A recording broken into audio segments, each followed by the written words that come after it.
other heads of relevant Russian ministries and agencies.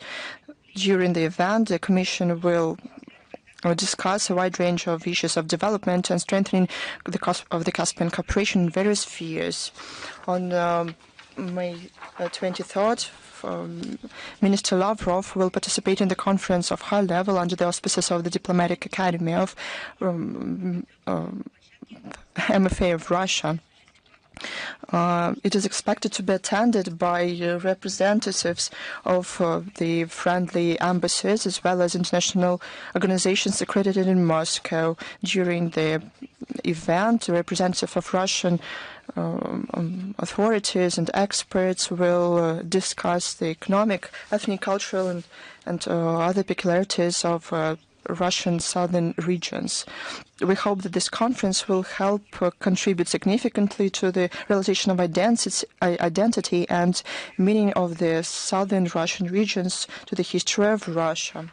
On May 24th, Sergei Lavrov will participate in the work of an annual assembly of the oldest NGO in Russia, the Council on Foreign and Policy and Defense Policy. This year, the organizers chose the subject matter that speaks for itself: the time of trials, war and peace in the 21st century.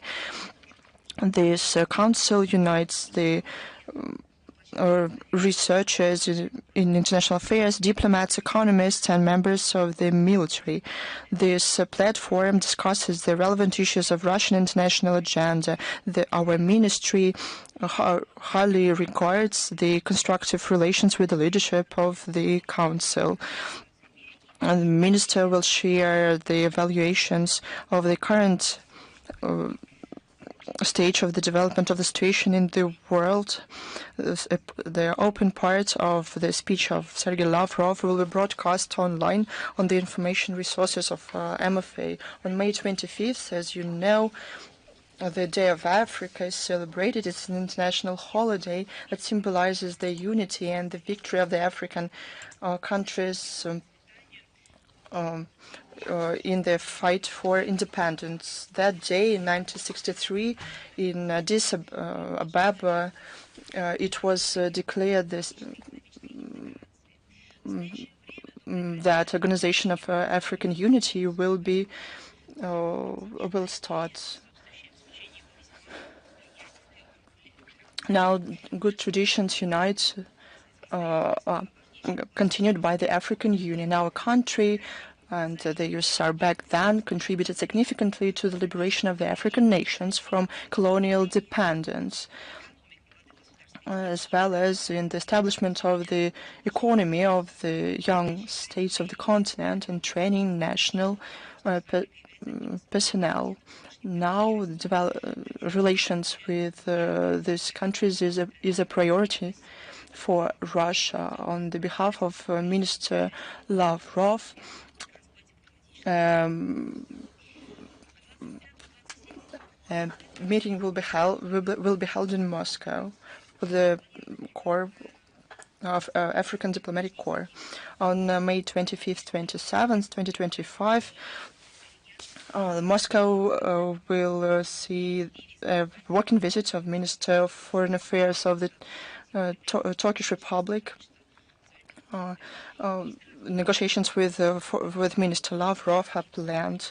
They will talk about regional issues with stress on the situation in Syria, Lebanon, and other regional issues. On May 27th, Minister Lavrov will meet with the Executive Secretary of CTBTO Preparatory Commission, Robert Floyd.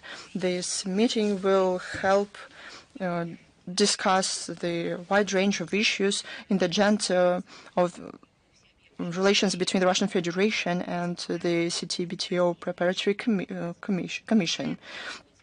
Robert Floyd will be in Russia from May 24th through 28th. He is scheduled to participate in the opening of training courses for the Russian-speaking operators of waveformers of the International Monetary System provided by the CTBTO. On May 28th, in Moscow, Minister Lavrov will participate in the work of the 13th international meeting of high representatives in charge of security, and will give a speech at the plenary session titled "The Emergence of the Architecture of Equal and Indivisible Security: Challenges and Possibilities for the States of Global South and East." On May 29th, in the city of Perm, Minister Lavrov will participate in international public and political hearings dedicated to the initiative put forward by President Putin about shaping the equal and indivisible security and cooperation in Eurasia. The event will bring together top political and public figures, diplomats, business representatives from dozens of countries. The same day, the PERM will host an off-site meeting of the Commission of the General Council of the United Russia Party. The topic of the meeting will be cooperation, facilitation to development of foreign ties of entities of the Russian Federation, including with the use of inter-party, parliamentary and people's diplomacy. Let's move to the relevant international agenda to the situation around Ukraine. Vladimir Putin put forward an initiative without delay or preconditions to renew on May 15th in Istanbul direct bilateral negotiations about peace suspended by Kiev in the spring of 2022. The Kiev regime, as you remember, responded in the hysteric manner characteristic of it, by pursuing a harmful for their own people policy to prevent a long-lasting and durable peace and making a political performance. Zelensky continued to make accusations devoid of diplomatic ethics against the leadership of our country and the Russian delegation. At the same time, the head of the Kiev regime could not make up his mind for a long time about the participation of Ukraine in this negotiation proposed by the Russian president. He consulted his European curators, and who wanted to prevent the direct dialogue, but they couldn't make it. The only thing that they managed to do, they attempted to put psychological pressure on the Russian delegation that, as President Putin said, on May 15, arrived to Istanbul and was preparing to the meeting with the Ukrainian representatives. The presidential office thought in a naive way that postponing negotiations could make people refuse holding them at all, but they failed. Again, they had to appoint their delegates and on May 16th send them to negotiations with Russia. Why they needed it, but the answer is clear. Those are death pains of his career as an actor. The outcomes of these almost 2-hour negotiations are well known. Medinsky, aide to the president of the Russian Federation, talked about them. We achieved important negotiations, agreements on the largest of the 3 years exchange of POWs, 1,000 for 1,000, and written proposals for a future ceasefire. The prospect for a Russian-Ukrainian summit was outlined. I won't repeat the commentary of the Russian representatives, who in great detail talked about the outcomes of the meeting in Istanbul. I would like to underline one more time, because we received a lot of questions. It was Russia's initiative put forward by the leaders of the Russian delegations about the exchange of POWs. no one should attempt to ascribe this to themselves. It's Russia's initiative. Yesterday, on May 19th, a long telephone call between President Putin and his American counterpart Donald Trump took place. Leaders of Russia and the US had an honest exchange of opinions about the current situation around Ukraine and ways to find a political solution to the conflict. Given the discussions in Istanbul, the Russian side yet again outlined the aspiration to achieve an ultimate just settlement of the crisis. Moscow will propose Kiev to work out a memorandum about a future peace treaty. In the process, it should be understood that it is impossible to reach this aim without removing the root causes of the crisis. We are yet to agree on a lot of details and articulate principles of the settlement. To set the time frame, as we said many times, Russia never refused to hold negotiations. It is prepared to continue the contacts with the Ukrainian side on the above-mentioned issues. This approach was fully understood by President Trump. Now it's up to Kiev. They are about to have an important moment to make a decision, given those historical and controversial steps that we saw in the recent days and in the time before that. And the statements of Zelensky about aspiration to peace should be translated into real actions and steps. We don't expect any common sense in the presidential office, but we can hope that the remains of the idea of the statehood will prevail, and it will help them have a constructive stance. However, about after the negotiations, Zelensky and his European comrades supported strengthening Russian sanctions. We heard the same old story that Russia is not to be trusted, and they, as we were told, should be punished for not complying with an ultimatum about a 30-day ceasefire that Kiev and its patrons wanted to present as a step to settlement. But they have to memorize or probably to put down this idea. Russia never agrees to ultimatums. We talked about it many times. I mean, the Russian leadership, first of all, and the Russian people are sad too. At the same time, what we're hearing from the West, this formula, this so-called formula, and it's yet another one. Of course, they're trying to come up with a formula like some alchemists on the conditions of war. It does not stand up to criticism. We've all been there before. And it is obvious that achieving peace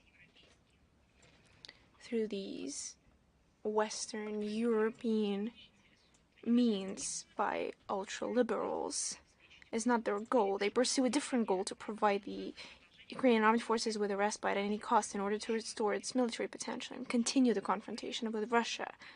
And it's exactly what they're openly speaking about. And the crimes of the Kiev regime continue.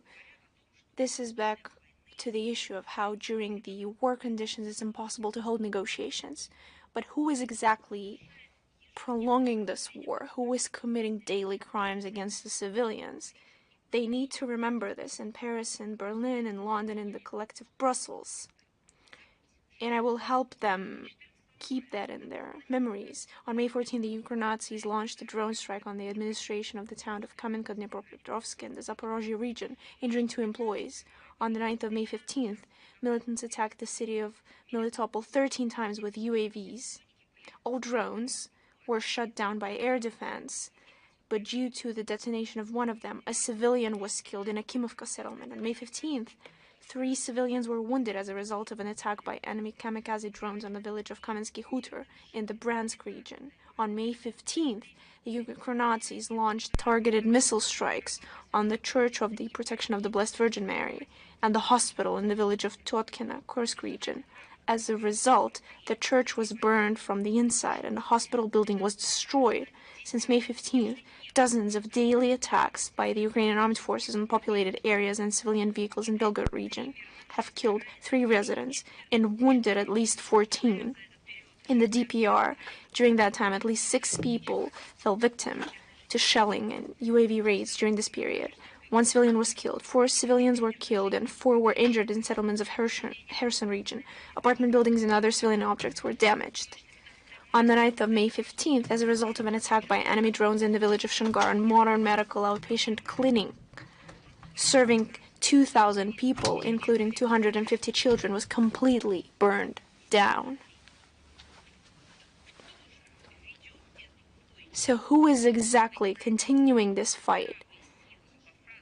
Perhaps there will be some common sense and clear minds in France and Western Europe who will finally put a name to those who are perpetrating these crimes.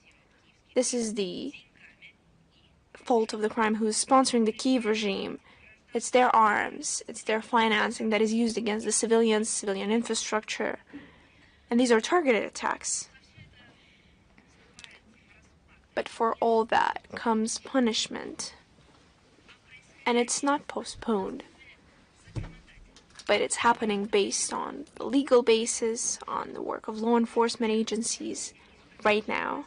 Russian courts continue to sentence Ukrainian neo-Nazis and mercenaries for their war and other crimes.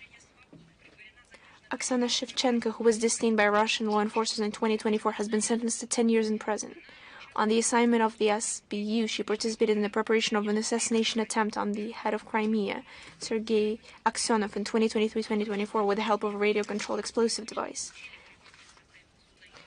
Mihail Dmitrashvili, Alexei Pichkalaury, and Torniki Gagaudze from Georgia, as well as Hector Joel Urbano Pedroma from Colombia, who fought in the Ukrainian armed forces, were sentenced to 14 years in absentia.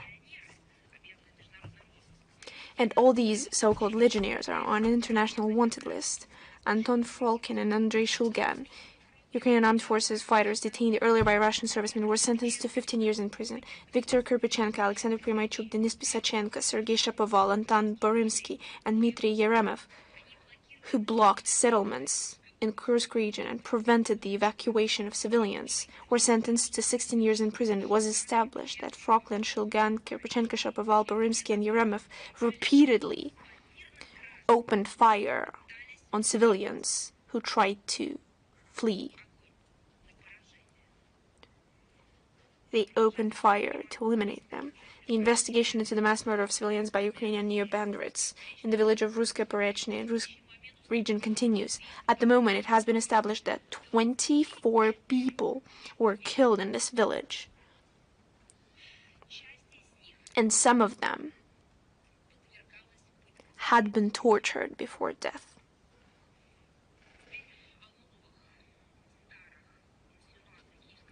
Now on the new or same old insinuations of the Kiev regime.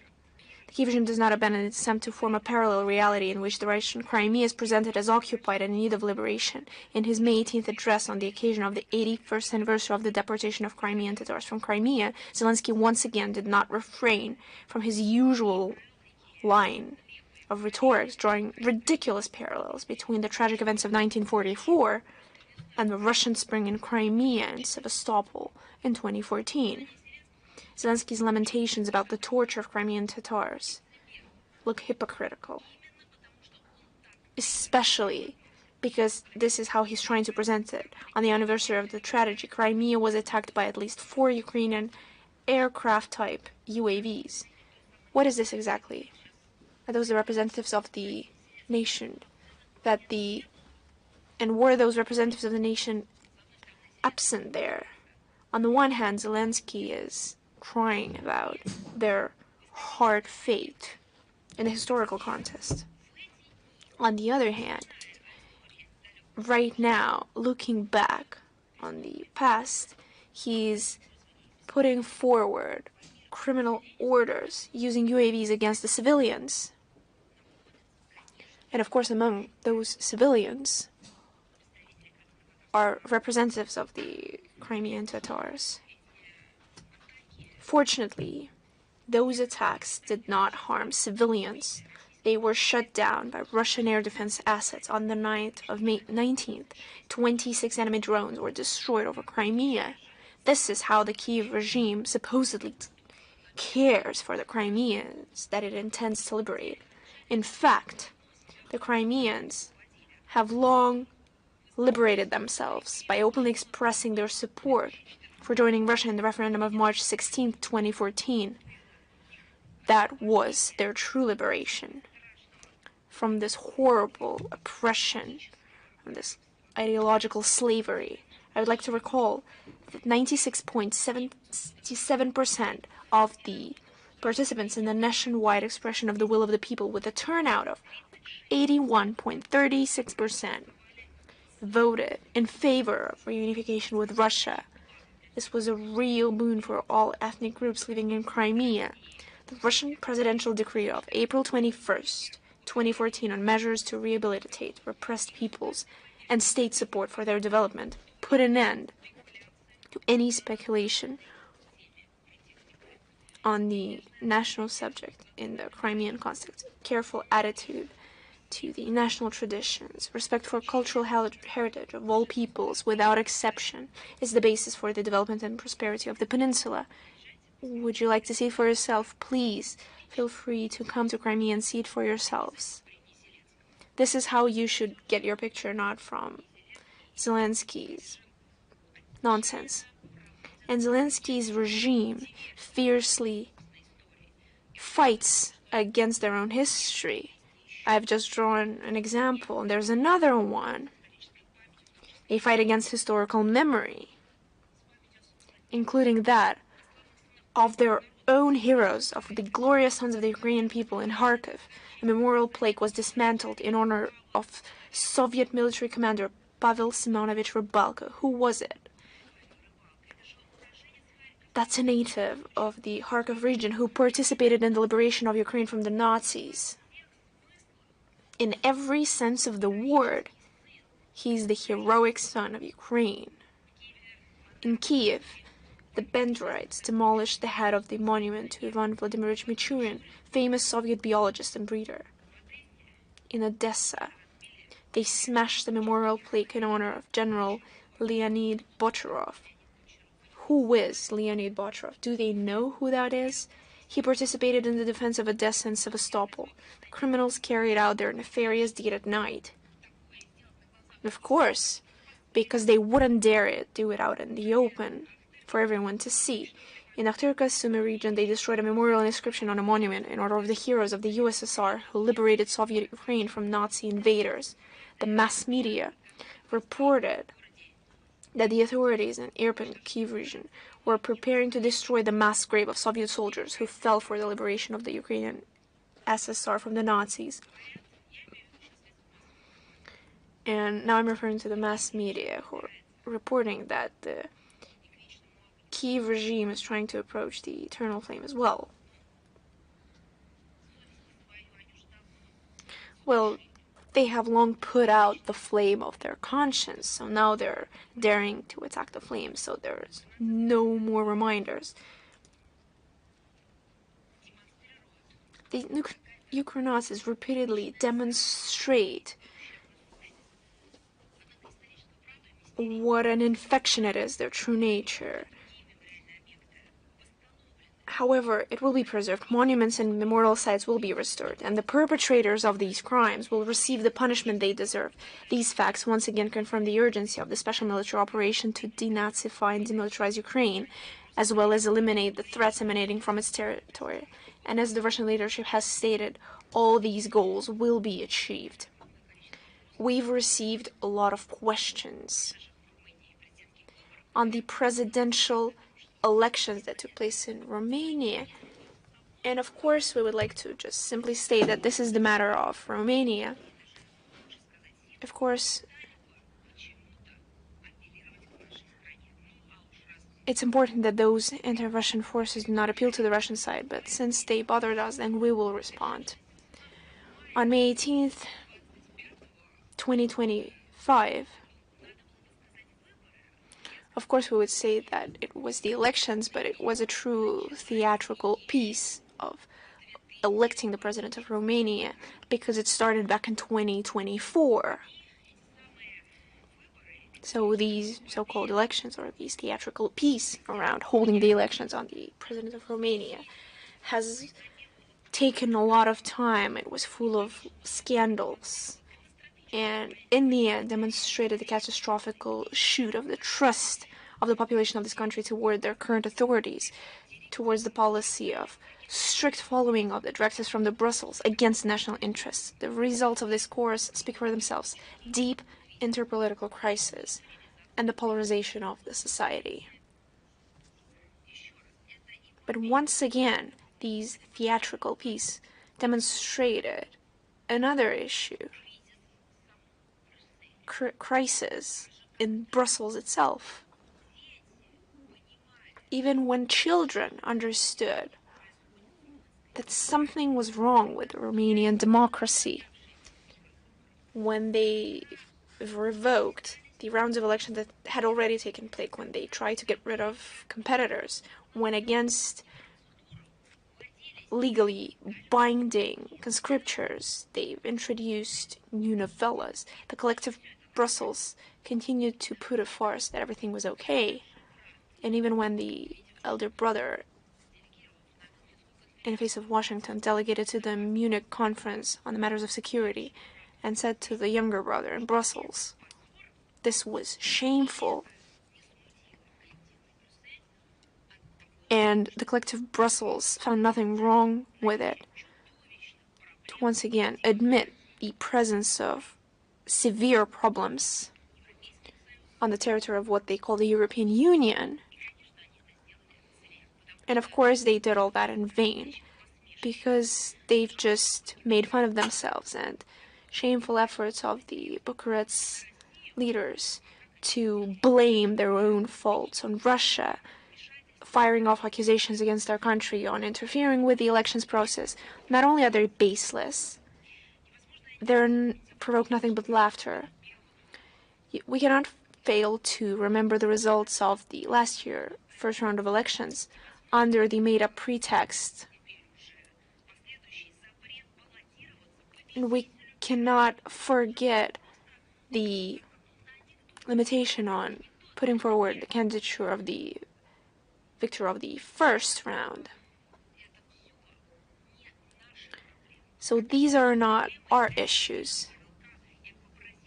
And it's not our issue that the so-called pro-Russian candidate George Simeon, who is a nationalist, anti-Semitic actor who posed a threat to the well-being of the current ruling elite and the calm of the Brussels bureaucracy. This is not our issue. This is the indicator of the issue of the collective West within their propaganda campaign. They fully violated the basic norms of democracy. And first and foremost, they just simply crucify the freedom of speech. Against this backdrop, it's pointless to discuss on perspectives of finding a way out of the dead end of the Russian-Romanian relations that will fully depend on whether Bucharest is able to overcome Russophobic stereotypes and try to follow a more pragmatic foreign policy course that truly responds to the interests of the Romanian people. We've also received a lot of questions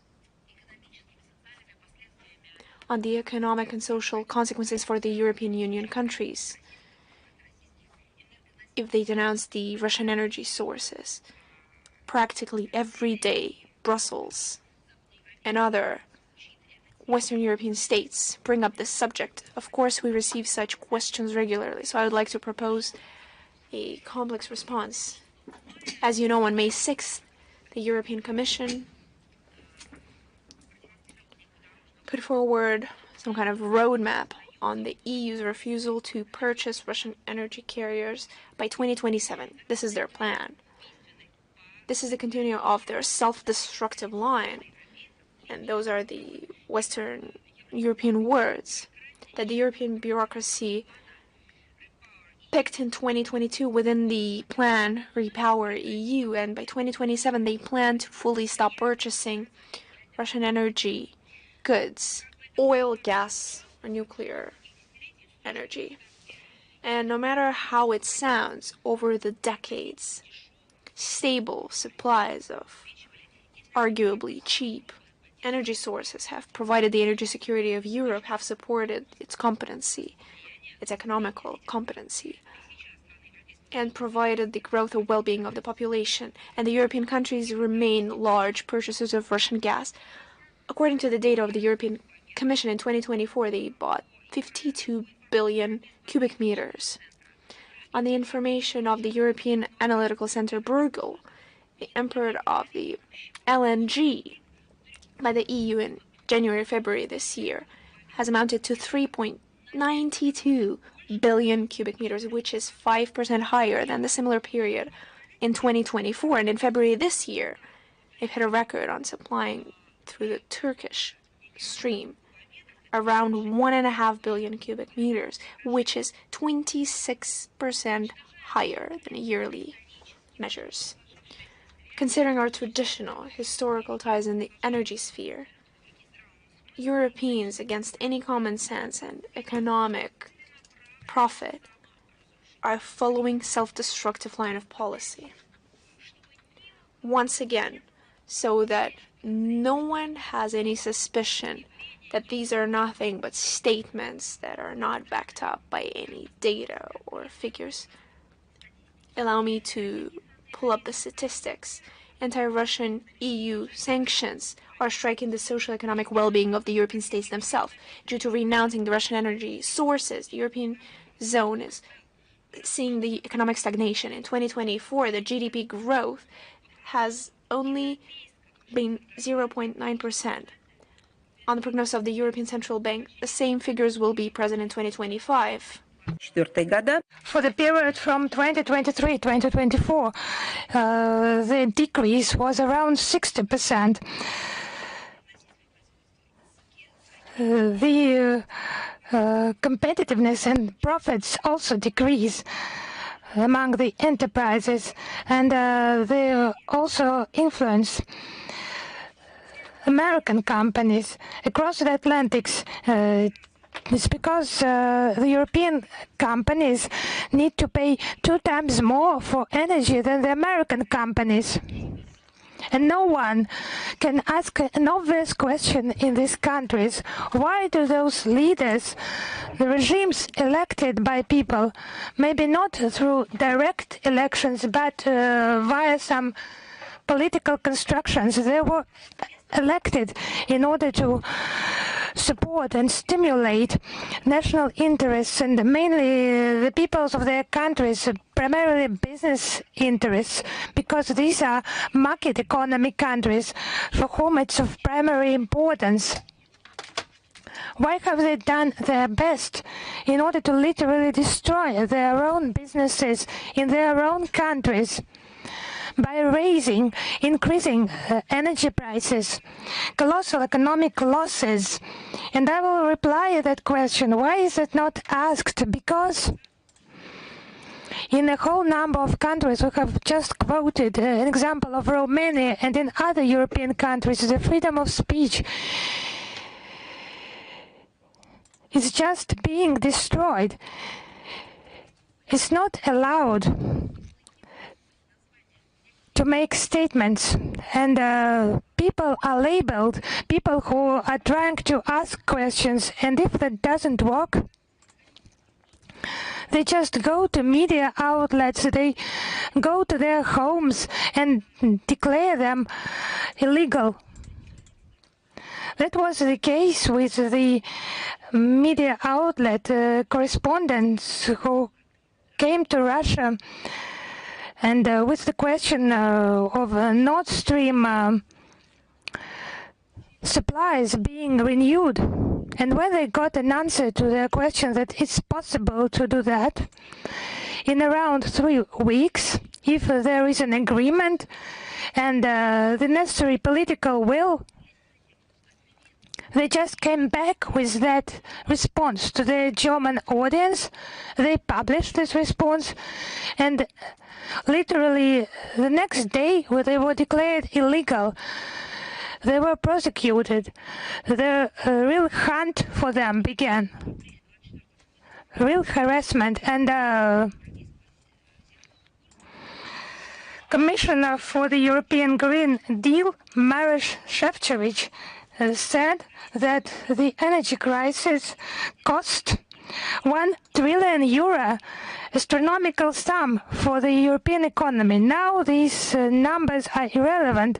Now they quote different numbers.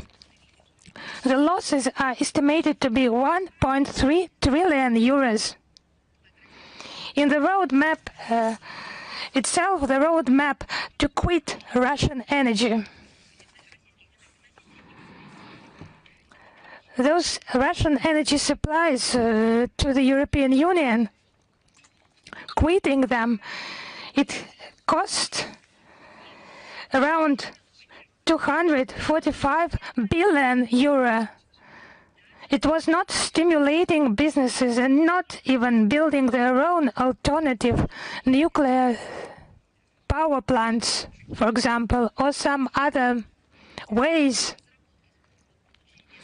development of some other ways to get energy for themselves, like hydro stations and something like that. No, €145 billion have been spent only in order in the future, maybe, to quit Russian energy. That's what is publicly announced in the European Union. The real harm made to Europe, and also indirect losses that they do not quote, do not make public, they are much higher. We understand that very well. Just to totally quit the remaining share of Russian energy supplies in European energy balance by market ways without additional interference, it's impossible. What's additional interference? What does it mean? It's just another sum of spending for the European Union, imposed by the European officials, ending gas contracts. And it will be even more expensive and suicidal measures. Growth in the shipment of LNG. It just kills everything. But they just continue. They just continue to bite the cactus. And the European officials, they have several times postponed making this roadmap public. There are reasonable opinions coming, for example, from Robert Fico, Slovakia Prime Minister, who classified as absolutely unfriendly with regard to Bratislava, this plan. He said that the EU will suffer more than Russia. That's observed by everyone on with the example of anti-Russian sanctions for the growth in gas prices. And that's the case, actually. It's not something invented. The prices in Western Europe grew by 6.7%. It's the data of the Westerners themselves. Russia has neutralized effectively many negative consequences, and the main direction of our supplies has been very quickly changed to new centers of international growth, including Asia. We transfer our payments into national currencies. Participation in foreign economic operation was about 83% for all kinds of goods. Now we look for some ways out of this situation and developing new areas of cooperation with OPEC+. Russia makes a significant input in a global and global stability and security of oil markets. It's not about economy and energy. It's like a horrible illness that is spreading across Europe. For example, in Bulgaria, there has been unfriendly actions against Russian teachers and NGOs, Russian-friendly NGOs. The Russophobic deputies of the Bulgarian parliament made requests in order to find out the studies of Russian language and culture in schools and to prevent, quote, Russian propaganda, end of quote. It's just obviously the beginning. It will not be limited to that. If we mention some propaganda here, it's only anti-Russia propaganda. On BNT channel in Bulgaria, there was a whole number of coverage about children competitions with a Russian trace, so as they mentioned it. What is more important, obviously, it's about some it's about just gender changing competitions, but maths, dance, chess, sports competitions. It's unhealthy, yes? Do I get it right? For official Sofia, it's just not decent to abandon common sense in that way, because someone somewhere just demanded to provoke Russophobia. All that rubbish about Russian competitions with allegedly Russian trace is just broadcast throughout media outlets. It's just a classical witch hunt in the spirit of totalitarian practices of the 20th century. Those ages are long gone and conclusions have been made, but no, I think it's just it's not decent. It's unfair for the ancient history of the Bulgarian people. It's just primitive actions by official Sofia. Just dictation to eliminate just any sympathies of Bulgarian citizens towards Russia. But actually we have common history. We have spiritual and cultural kinship. Those clumsy actions cause indignation in Bulgarian society itself, especially in Bulgarian patriotic structures, who do not act in accordance with the interests of some other countries, but in the interests of their own people. Of course, we will continue to draw the attention of the international community to those flagrant violations by Bulgaria of the rights of their citizens in the international norms in the sphere of international cooperation and humanitarian sphere. By the way, regarding the issue how it should be arranged, the Day of Slavonic Scripture and Culture is marked in Russia on the 24th of May. That's our relationship towards the culture of Slavonic people. It is dedicated to the great enlighteners Cyril and Methodius, who laid the foundation of the Slavonic script. We will not ignore the input of other countries to Slavonic script, to Slavonic culture. On this date, numerous events will be held in our country the centerpiece of which will be an all-Russian festive concert with the participation of outstanding performance. His Holiness Patriarch Kirill will deliver a welcoming address. It will contribute to interstate and interfaith dialogue, foster respect. I address the officials in Sofia, strengthening fundamental moral values, respect for native languages and culture. This holiday is widely marked in our country and abroad. It reminds us of our common values, common roots of Slavonic languages. It marks the unity of Slavonic people. That's how our common past should be treated. The past that links us and still nurtures the culture of our countries, and not to destroy, not to disrupt the participation of children, as they say, in competitions with the Russian race.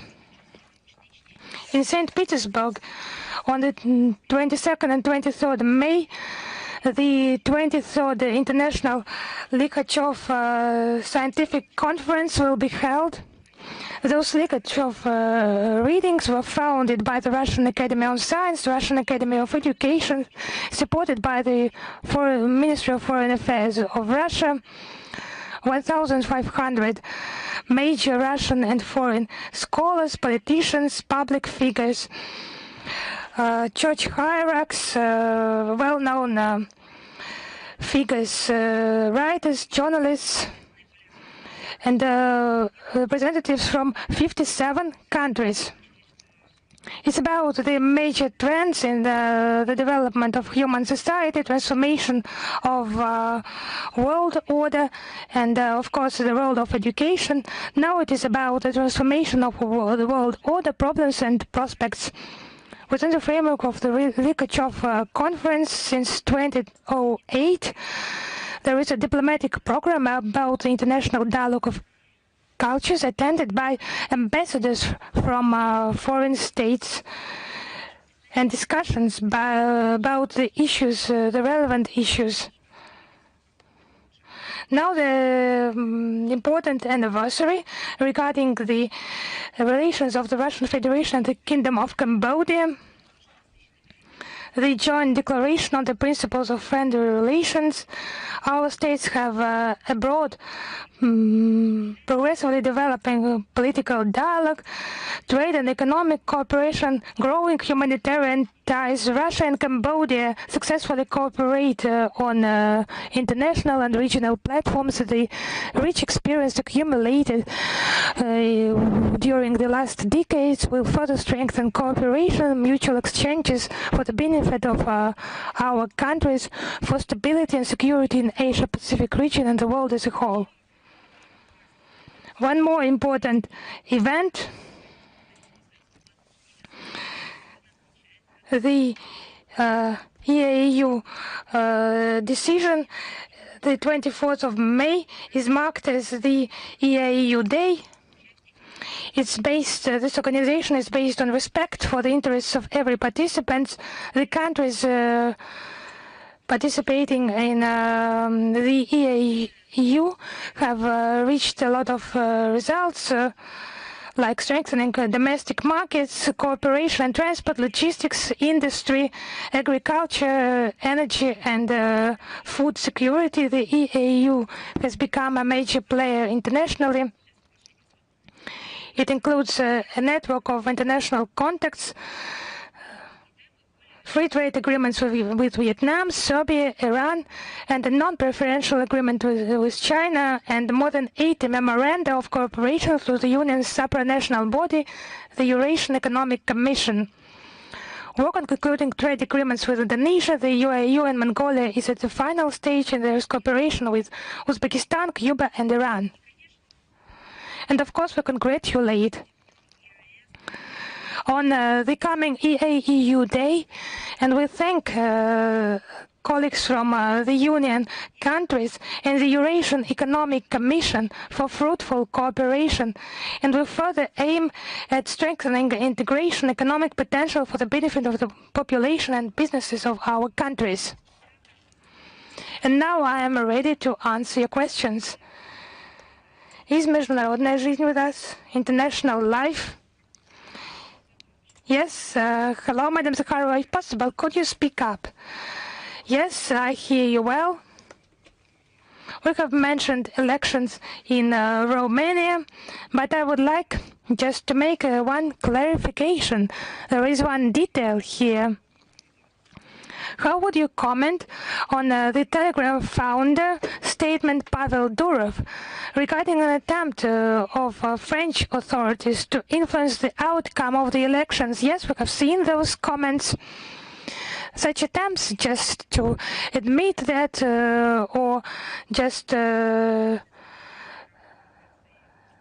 provide some counter-arguments regarding Nikolai Renner, intelligence chief from France addressing Pavel Durov. I think it's France that should make the appropriate clarifications with regard to that. It's not some leaks, it's not some anonymous sources, it's an open statement by a person who has created this internet platform for communication and who figured in measures against him by French prosecution authorities against this platform created by him. And clarifications, I think they should be provided by official Paris. But taking into account the events, I would like to remind that since the arrest of Pavel Durov in Paris in August 2024, we would note that, however, the French just mentioned this political context of this situation. It's just an obvious attempt to put pressure on an independent information resource. These platforms, they're just transborder platforms for communication, and every country should regulate its activities on its own, in its own manner, but there are instruments for the resolution of those issues in a civilized manner, especially in the countries who say that no one has the right to somehow put pressure on business representatives, especially connected with the freedom of speech, with the distribution of information, and so on. So in this context, it will not be surprising to know that French intelligence officials, they have just made some attempts. It's not some fantasies. It's just a known fact now. I think that official Paris should provide explanations. It is obliged to do that. And neoliberal elites have interfered in domestic affairs of other states. It's not only about our country, we are the main target for them. Almost every politician and party that is not in line with the general policy of the EU is subject to systematic persecution, cancellation, as they say, and they made up pretenses. We shouldn't go far for examples. In Germany, for example, the outcomes of the elections in Romania were annulled, not like because they contradicted what Brussels wanted.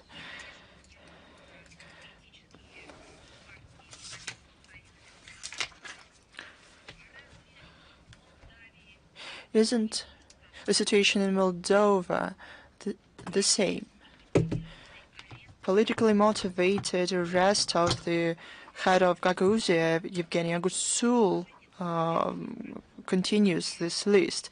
Let's remember the attempt to murder the Prime Minister of Slovakia, Robert Fico. It was a result of the hostile atmosphere in Europe against those who is not in the ideological mainstream, and even those who would like to specify their position and ask a question. As to France itself, we have an impression that removing key political competitors through core decisions is getting a bad democratic tradition. Of course, I use the word democratic not literally here.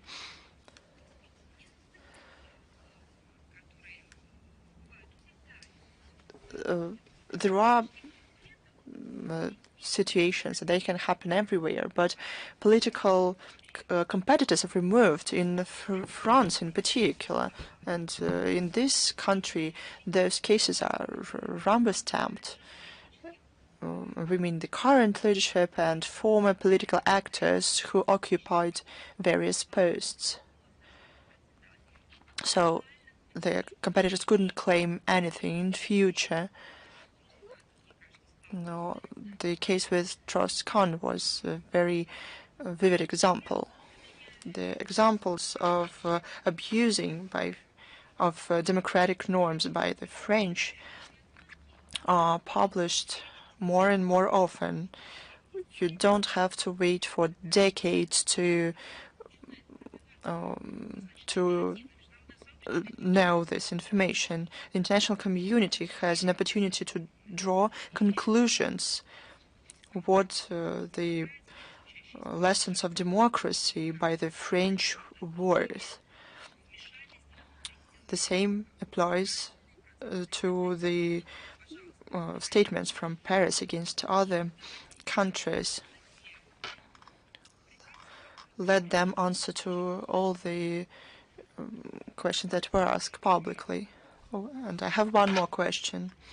You almost touched upon this topic about financing Ukraine at the expense of the European countries. How can you comment on the outcomes of the EU-Ukraine Defense Forum? It was the second one. You know that it's not a defense forum, but it's an aggressive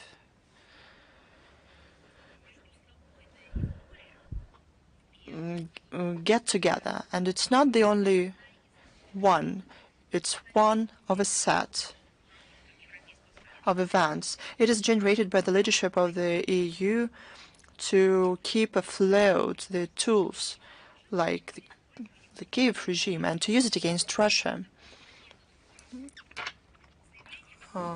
It ended up with the statement about the integration of the Ukraine industry and defense base into the European defense base, in line with the ideas put into the so-called White Book on the European defense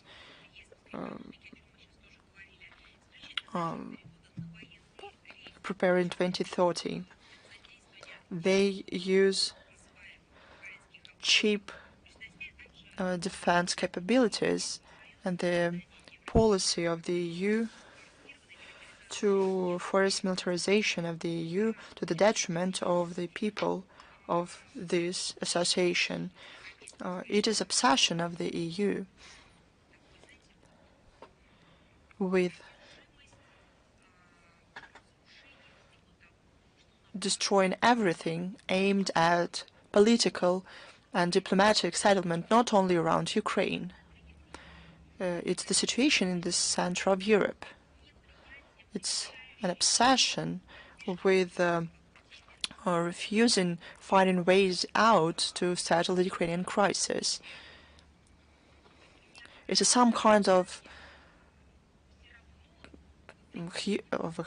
some huge wish to, despite everything, no matter the outcome, to move toward this destructive policy, to pursue the destructive policy. Thank you very much. Thanks to you. Is the TASS agency with us? Good afternoon, Madam Zakharova. Well, with you, I would like to ask a question following the negotiations between Russia and Ukraine in Istanbul. What language did the delegation speak? I would like you to say the final word about it. What would you like to know? What language they used to negotiate? Yes, I want to know what language the delegations of Ukraine and Russia used during the negotiations in Istanbul. The Russian language. The Russian delegation spoke Russian. There was an interpretation in several languages into Ukrainian, English, and Turkish. I don't know who listened to the Ukrainian interpretation, because the Ukrainian delegation spoke Russian. It spoke the Russian language. Thank you very much. I can also say the following. The Ukrainian delegation read out some introductory word. They had a text, but not in Ukrainian. This introductory word was in English. Probably it was the interpretation from English into Ukrainian was for them, but the Ukrainian delegation did not speak Ukrainian during the negotiations. The Ukrainian delegation spoke Russian. You see? What language did you think they spoke? Ukrainian. It's a performance. All these declarations of the representatives of the presidential office that people should forget the Russian language, that everywhere Ukrainian should be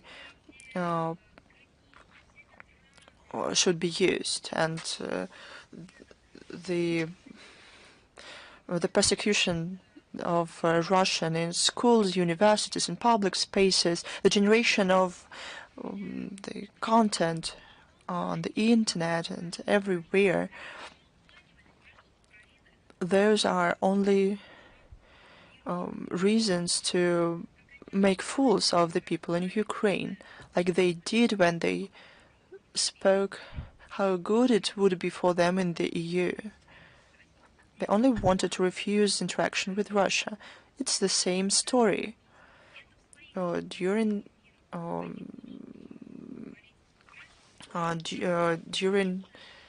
public meetings there, they can speak that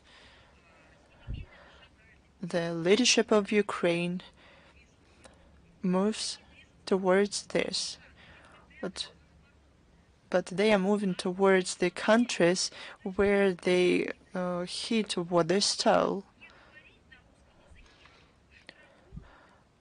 They find people in Ukraine who speak Russian, and at the same time they shamelessly use the Russian language. It's one more manifestation of these terrible lies that the Ukrainian people are subject to by the Kiev regime. They don't like the history and the culture of Ukraine. That's why they try and destroy it. History and culture of Ukraine has ties with Russia. It doesn't mean it doesn't have its own identity. Of course it has. It has its own history and culture, but it has close ties with Russia, with the Russian language, with the Russian literature. As many representatives of the common country we lived in, they spoke two and even more languages. They were Ukrainian, but they associated themselves both with Russian people. No one divided themselves, but they only underlined their own richness, their special identity that they received from by the right of their birth. But people in Ukraine are robbed of even this. They are left without the Russian language. But even during the official negotiations, they speak Russian. And there was an interpreter, but who he interpreted to is unclear, because the Ukrainian delegation spoke Russian. Thanks to you. Thank you. Is Vestia with us? Good afternoon, Madam Zakharova. We have two questions for you. The first one is quite a big one. How does Russia see the preparedness of Ukraine for further dialogue? What are the key obstacles to the large-scale settlement? What conditions unify Russia and Ukraine, and what further steps are planned by the Foreign Ministry for negotiation process? I spoke about it in great detail today. Mr. Medinsky talked about it, and representatives of and our top officials commented on this, both in the administration of the president, and I think that those answers are excess. You heard them all.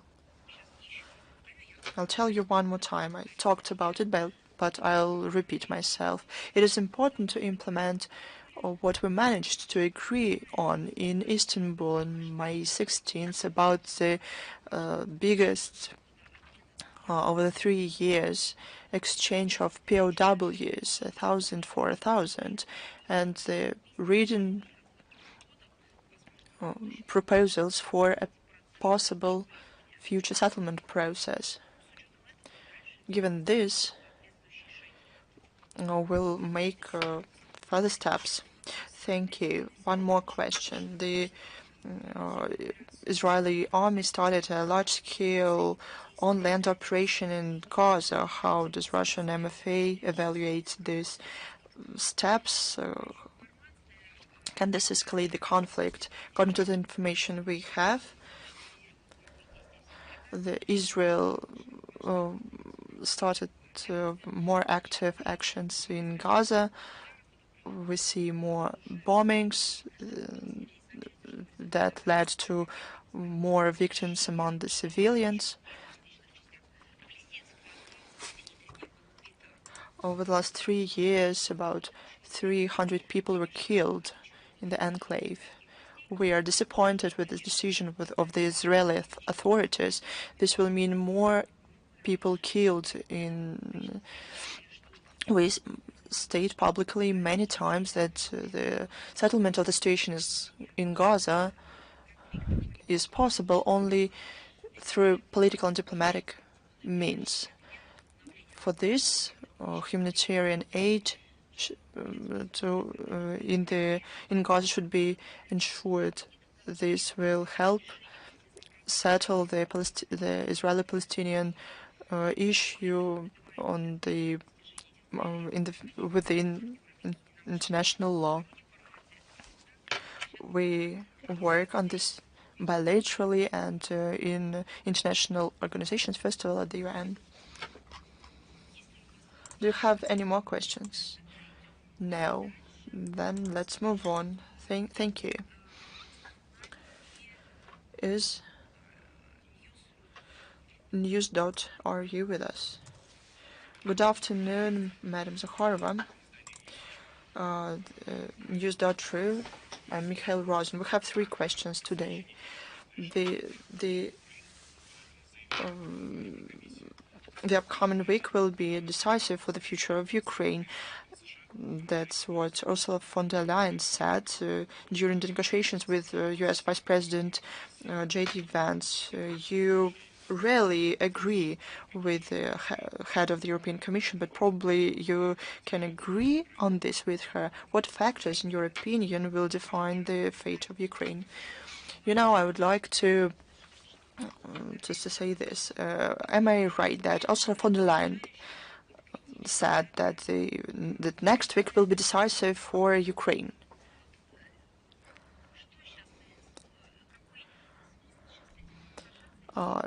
Is there any point to agree or disagree with this? We'll talk about it, but this phrase was critical 3 years ago. By the way, Ursula von der Leyen 3 years ago hold this very position. She worked in the European bureaucracy. Why? Back then, when the negotiations in the spring of 2022 started, she did not say that the upcoming week or days would be critical for Ukraine.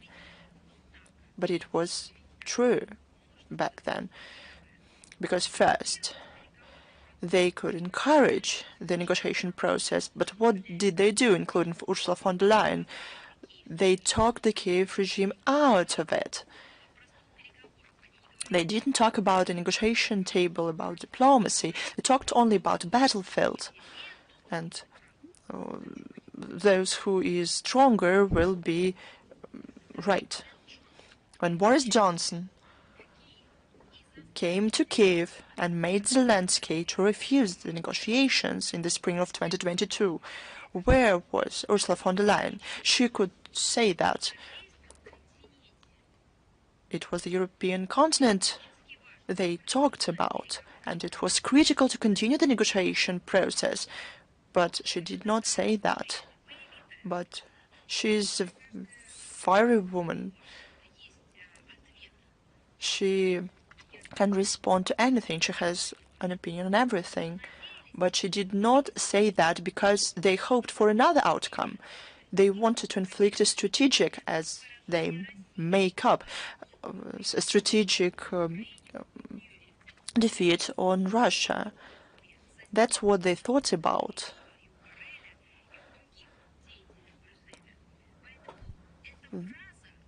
That is why this phrase that you want me to give my opinion on should be evaluated in terms of the situation that was 3 years ago.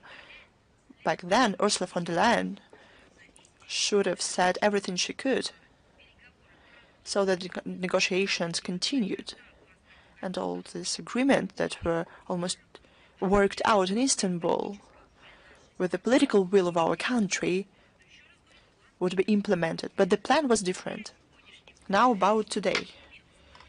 The renewal of negotiations between Russia and Ukraine is an important outcome, but to give artificial time framework for this, to give ultimatums, to blackmail,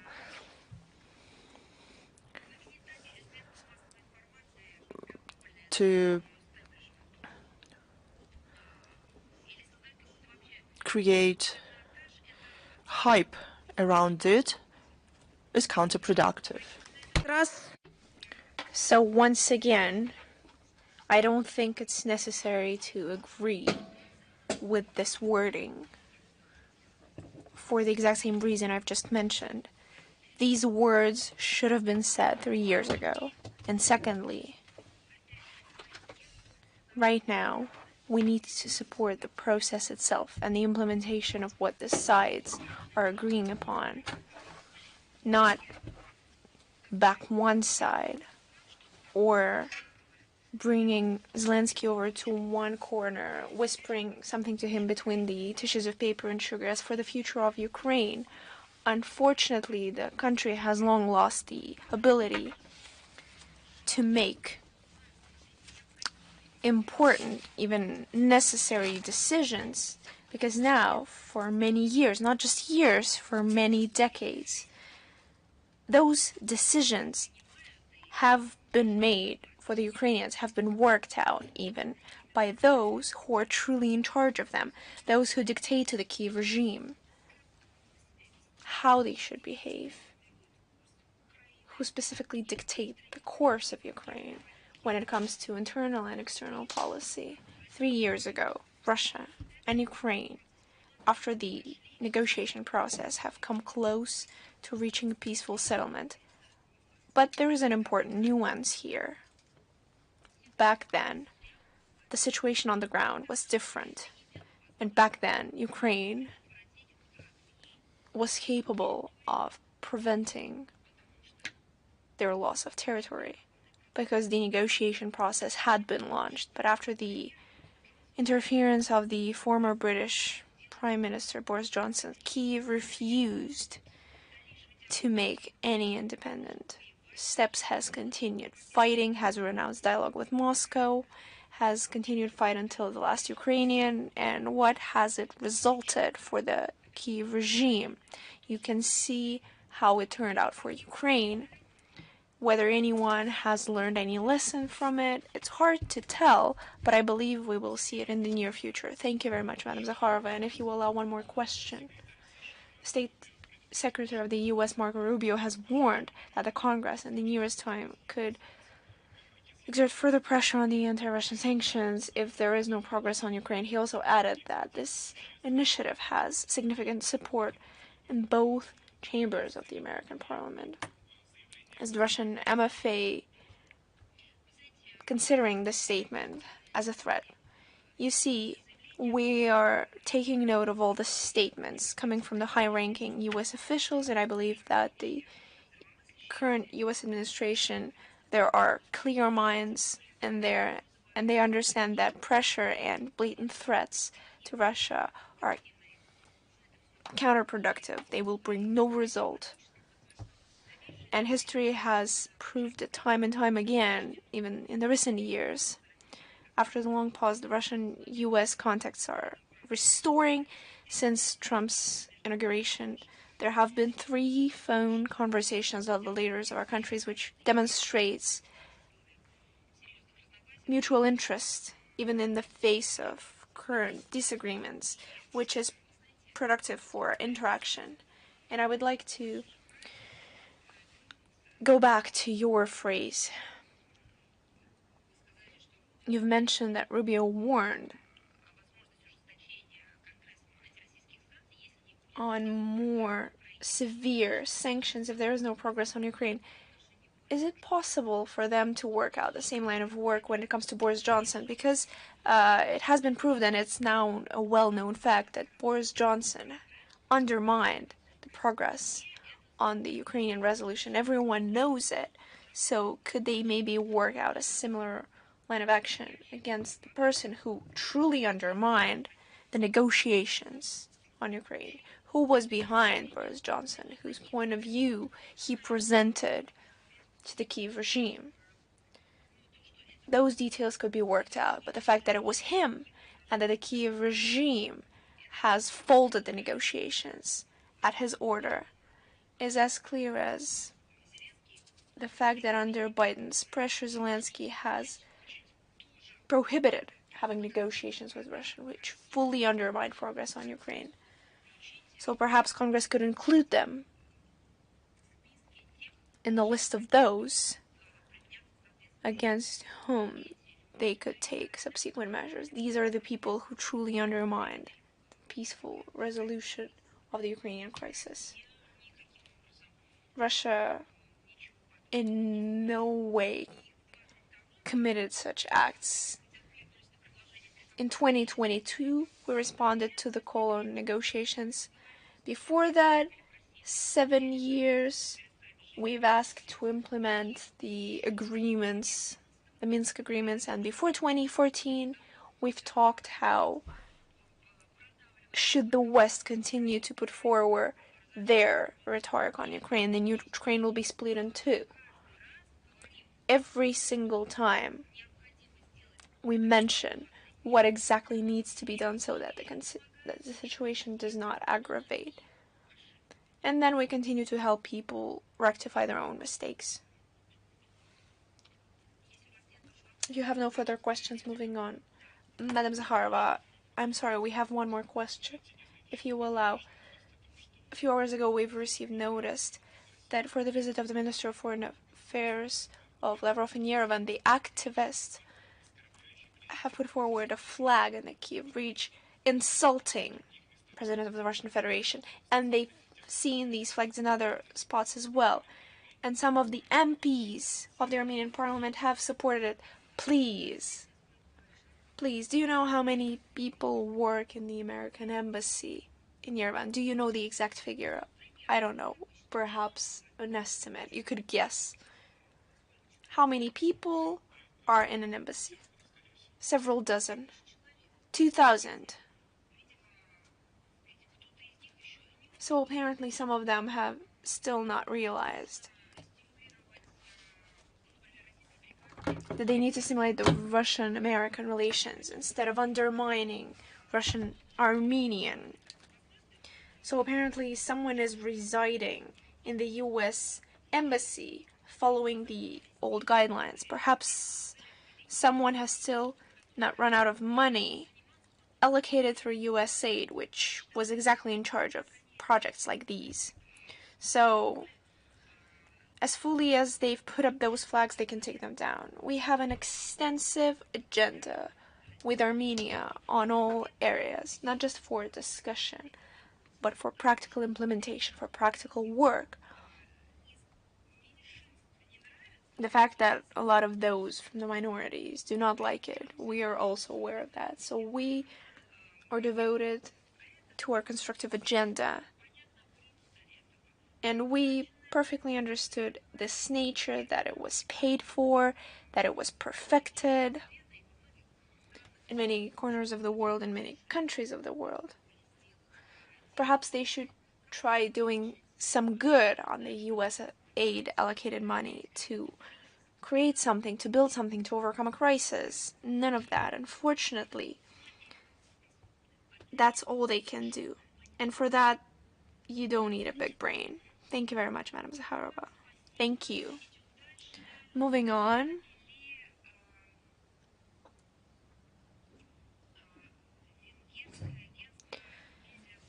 Media Works Hungary, are you with us today?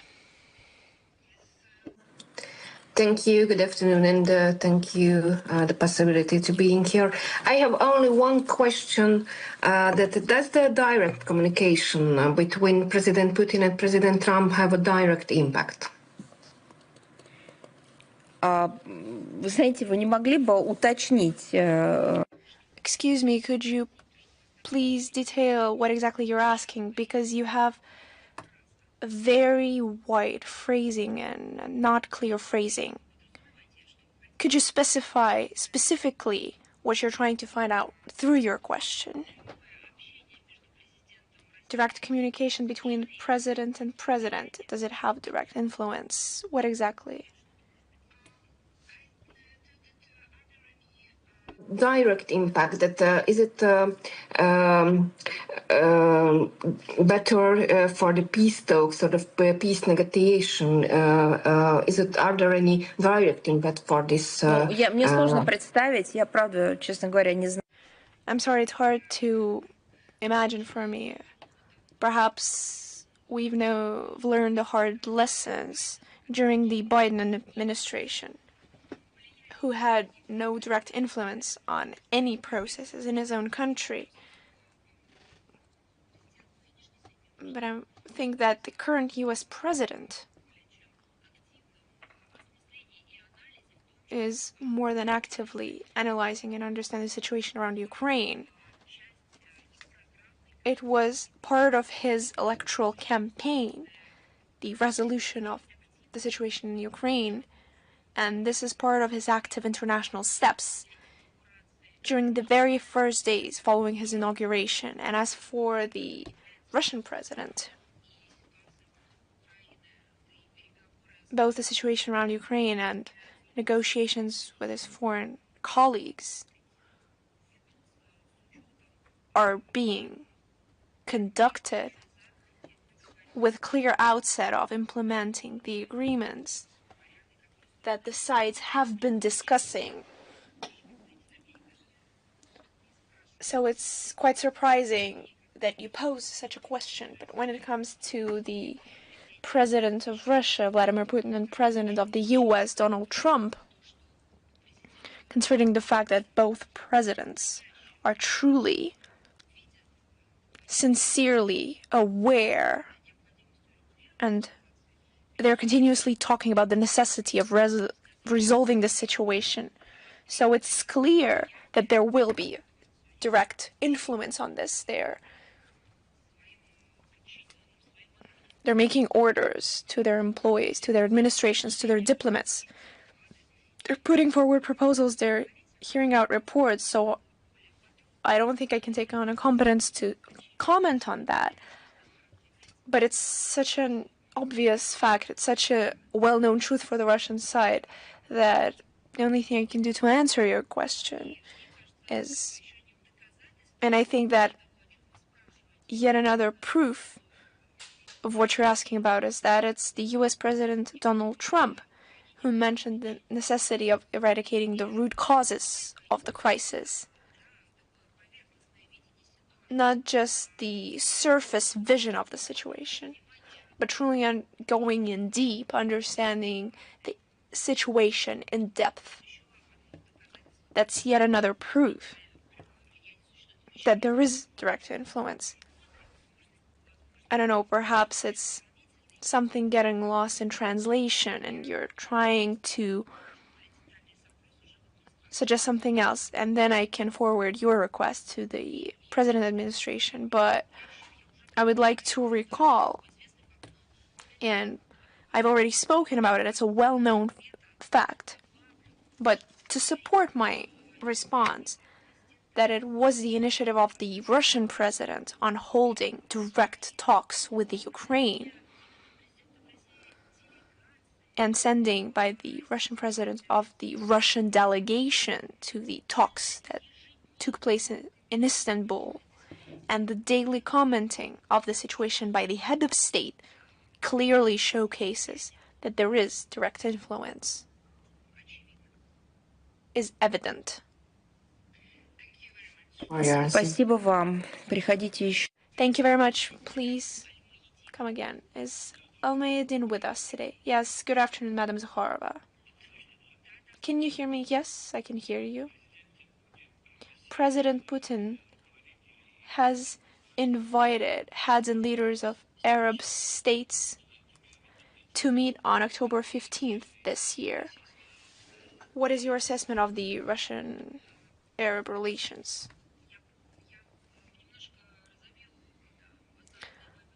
Allow me to spin out the question that you've just asked and to mention that here we talk about the fact that in Baghdad on May 17th there was the meeting at the highest levels of the Arab League member states. There was an address of the President of Russia that was sent over, who invited them to the first Russian-Arab summit that is planned for October 15th of this year in Moscow.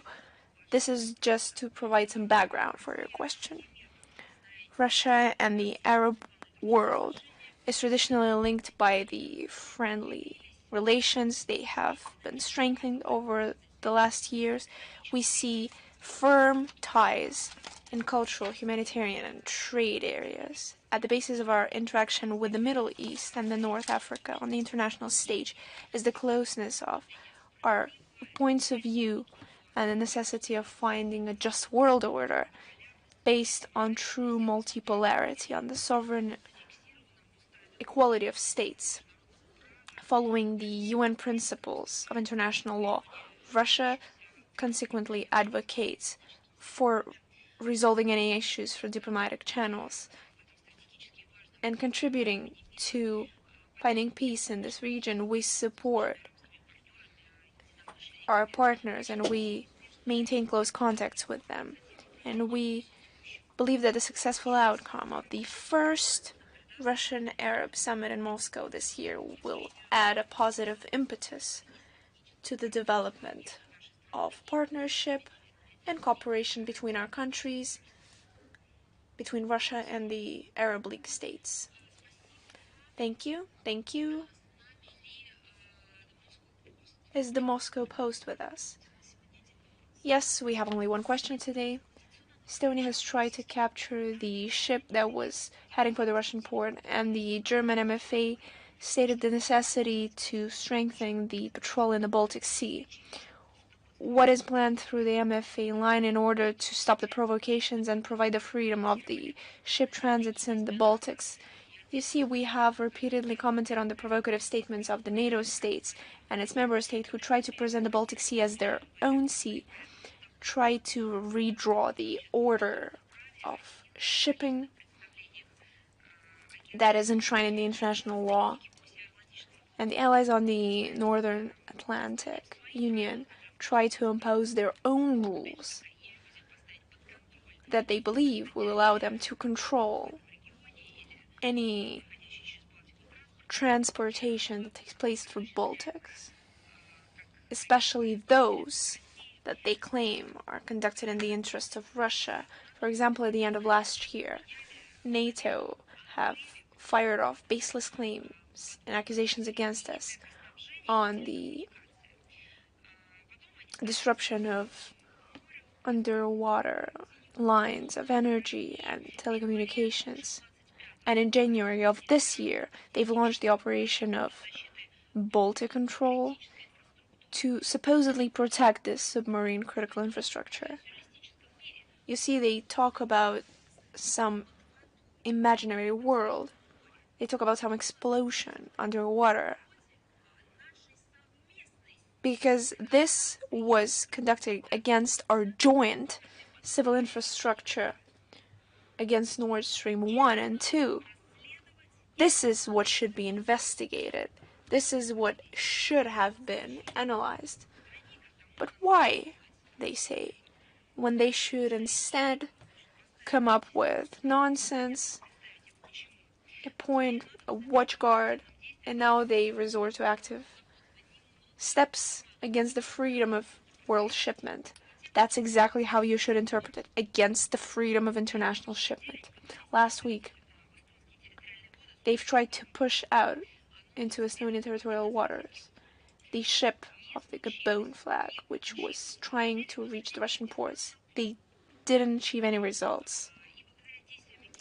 And due to the actions of the ship crew, they failed. So what's next?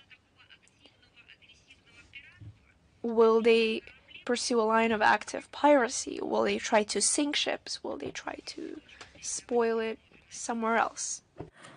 Let's look at the situation from the legal point of view, from the point of view of international law. In the Baltics,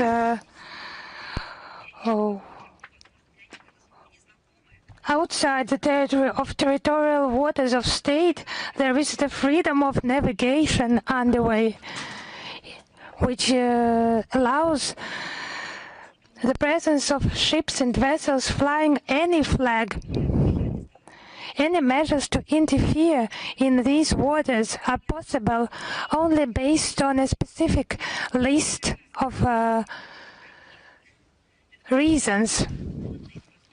Some protection, as they put it, of underwater infrastructure, checking ship documents is not included into this list, the list of reasons. According to the convention, UN Convention on the Law of the Sea of 1982, coercive measures against a foreign vessel, it is necessary for the state whose flag the vessel is flying. The state must agree. The agreement is necessary. And interference in the movement of vessels is based exclusively on unilateral restrictive measures. Some suspicions not based on anything, and some attempts to uncover allegedly shadow fleet, and provocative actions by NATO in the Baltics